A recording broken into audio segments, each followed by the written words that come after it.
Olá, esse é o nosso último vídeo sobre salvação e hoje nós vamos conversar sobre glorificação. Acompanha com a gente. Carta do Apóstolo Paulo aos Romanos, capítulo 8, versículo 30. E aos que predestinou, a esses também chamou, e aos que chamou, a esses também justificou, e aos que justificou, a esses também glorificou.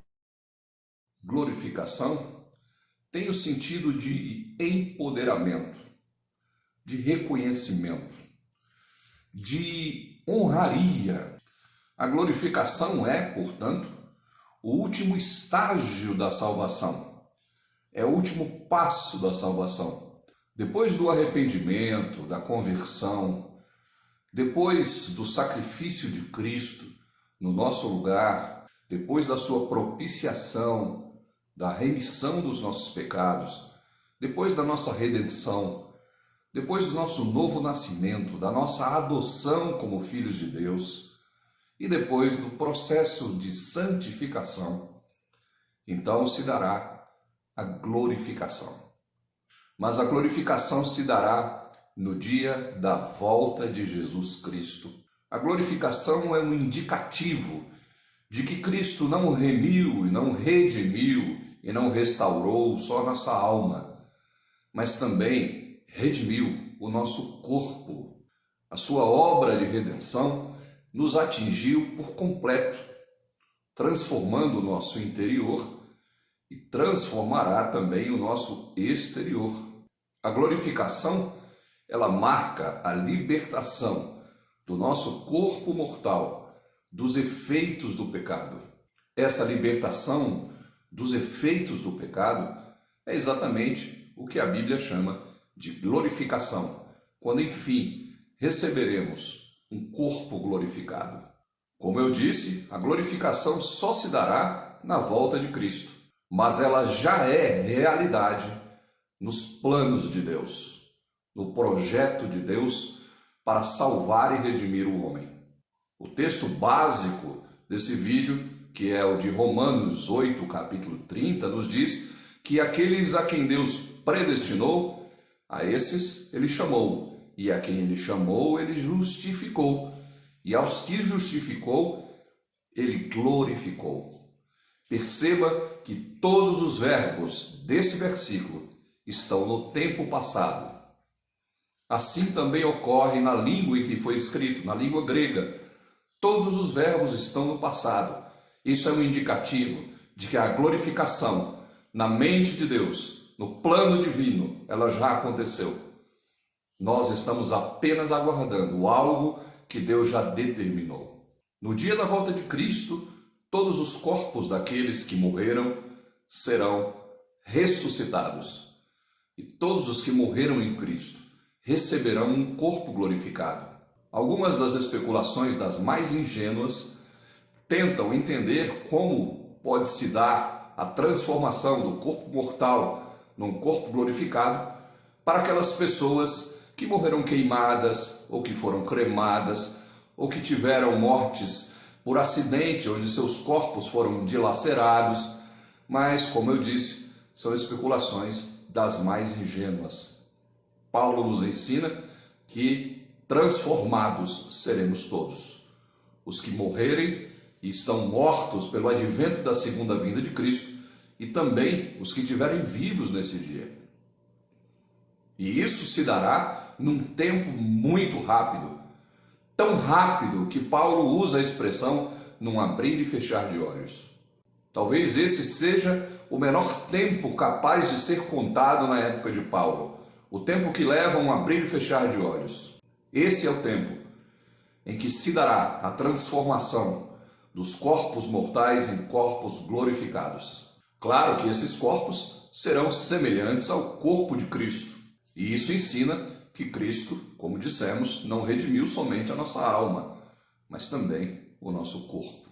Sem a glorificação, a obra de salvação, ela não seria completa. Ficaria faltando algo. E assim a glorificação vem para completar o propósito de Deus para o homem pecador, que começa na sua decisão de enviar seu Filho ao mundo para morrer no nosso lugar. E termina na recepção da sua igreja nos céus para estarmos para sempre com Ele. Após sermos glorificados, estaremos para sempre em estado de harmonia perfeita com Deus. Nós estaremos na perfeita comunhão do Pai. Nós estaremos na perfeita comunhão do reino de Deus e do seu Filho, do seu Cristo, que reinará para sempre. O assunto glorificação não abre qualquer margem para comparação. Não dá a nós humanos possibilidade de compreensão racional de como as coisas serão no reino de Deus, de como as coisas serão após a nossa glorificação. O texto bíblico nos ensina que a glória que vai ser revelada em nós não dá padrões de comparação. Carta do apóstolo Paulo aos Romanos, capítulo 8, versículo 18. Porque para mim, tenho por certo que os sofrimentos do tempo presente não podem ser comparados com a glória a ser revelada em nós. Isso não quer dizer que quem sofreu muito vai ser muito glorificado. Quem sofreu pouco vai ser pouco glorificado. Mas a glorificação é algo que não oferece padrões de comparação a qualquer benesse que recebamos aqui ou a qualquer sofrimento pelo qual tenhamos passado. E aqui de novo eu volto à minha preocupação com o discurso da igreja, com as pregações da igreja, com as pregações dos líderes das igrejas, dos padres, dos bispos, dos pastores, dos apóstolos, dos evangelistas, dos missionários, sobre a volta de Jesus. Para que haja glorificação, é preciso que tenhamos em mente que Jesus vai voltar. E esse é um dos pontos chaves do Evangelho. A nossa salvação, ela começa na consciência do pecado, no arrependimento e na conversão, e termina na glorificação. E a glorificação só acontece na volta de Jesus. Como essa pregação saiu dos púlpitos, como essa pregação saiu das igrejas, as pessoas estão se preparando para receber o melhor de Deus aqui em vida. E aí, quando elas morrerem, elas vão para o céu. Não se fala mais na volta de Jesus, no arrebatamento da igreja, na vida gloriosa, na vida eterna com Deus, no seu reino. Essa mensagem tem se escondido dos nossos ouvidos e da nossa atenção na igreja cotidiana, na igreja contemporânea. E é claro que se nós não vamos falar da segunda volta de Cristo, também não há necessidade de falar em pecado, em arrependimento. E assim a igreja se pega agora pregando apenas cura, batalha espiritual e prosperidade. Só. Trazendo de novo um discurso legalista, um discurso da lei, de que se formos bons, de que se sacrificarmos, ofertarmos, dizimarmos, darmos dinheiro para a igreja e frequentarmos aquela igreja, tudo dará certo.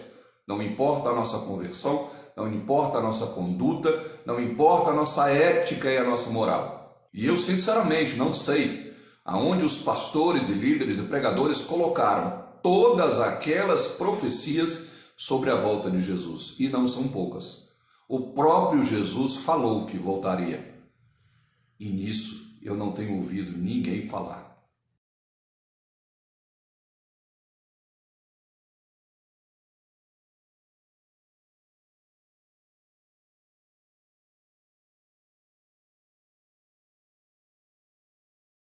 Mas a volta de Jesus é um fato, assim como a glorificação que se dará nesse dia.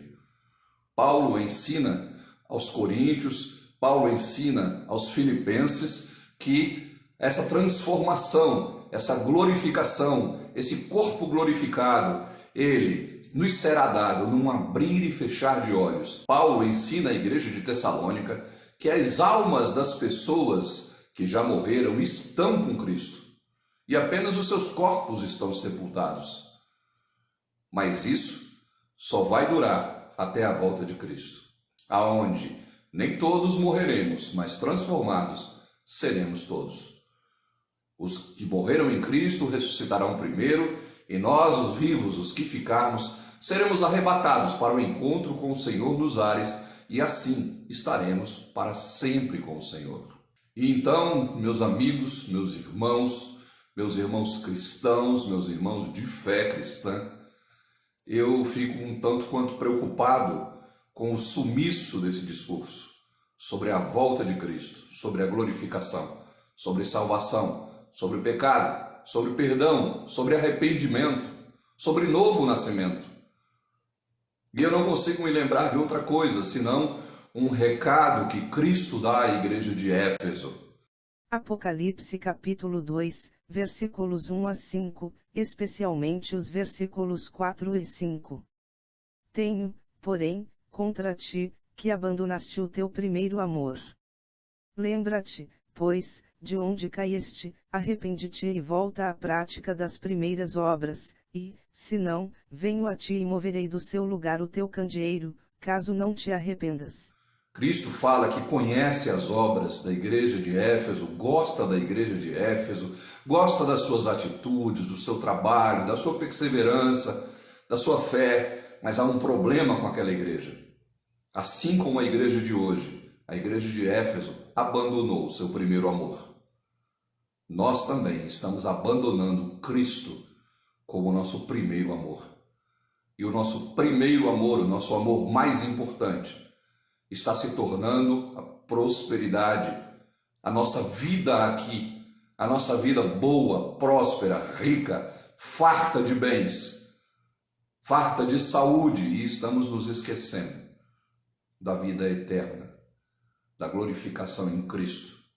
E para que isso aconteça, precisa haver novo nascimento, precisa haver arrependimento, precisa haver perdão de Deus, que só se dá em Cristo, pelo sacrifício de Cristo pelos nossos pecados. A igreja de Éfeso, Cristo fala, lembra-te aonde caíste. Se lembrem aonde foi que vocês caíram, em qual momento vocês abandonaram o seu primeiro amor, e arrependam-se, voltem novamente ao primeiro amor. E é uma mensagem muito apropriada para nós hoje. Nós, enquanto igreja de Deus, igreja cristã, igreja que se propõe a ser imitadora de Cristo, família de Deus, igreja que se propõe a ser adotada no reino de Deus, arrancada do reino das trevas e transportada para o reino do Filho do seu amor, nós precisamos nos lembrar que caímos. Caímos quando deixamos de anunciar perdão, pecado, salvação e glorificação. E precisamos voltar ao primeiro amor. Porque se não voltarmos ao primeiro amor, o candeeiro estará longe de nós. Não teremos luz, mas teremos trevas no nosso entendimento e na nossa compreensão. Que você possa pensar sobre essas coisas e buscar na Bíblia os ensinamentos sobre conversão, salvação, glorificação. Um grande abraço e até o nosso próximo vídeo. Inscreva-se no nosso canal, curta e compartilhe este vídeo. Ative o sininho para que você possa ser comunicado sempre que lançarmos novos vídeos. Até o nosso próximo encontro.